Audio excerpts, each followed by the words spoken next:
Nosir akamga syomkaga borganimizda granit ko'rdik-da aka. Rang chiqib ketgan, qanaqadir jigarrang rang. U nimadan?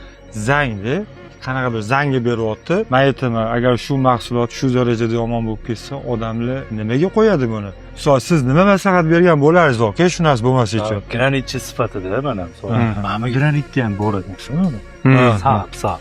Lekin maslahatim granitni suratga qo'yotgan, mana bolalar ham tegirno, kireni suratdagi mana shu pisirlatib sepadi.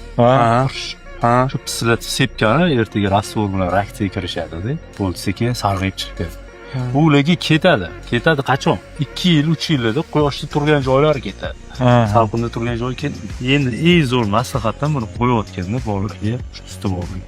Iloji bo'lsa mana shu detalni qo'yayotdimi, orqasidan sepish kerak. Yuziga tegish kerak emas. Tegish kerak emas. Yuzi nozik. O'sha narsani ketkizsa bo'ladimi o'zi? Nimadir kimikati yo'qmi? Kimikati yo'q hech qanday. Hozir endi bu sarg'aytirmaydigan aktivistlar, sarg'aytirmaydiganlar chiqqan. O'shalardan olib ishlashni tavsiya qilaman. O'zi aslida bor. Eng oddiy varianti bolalar o'nchoq pistoleti bo'ladi-da, yamaydigancha pistolni qo'yib. Ana o'shanda qilib qilsa zo'r bo'ladi. Eng arzon varianti o'sha.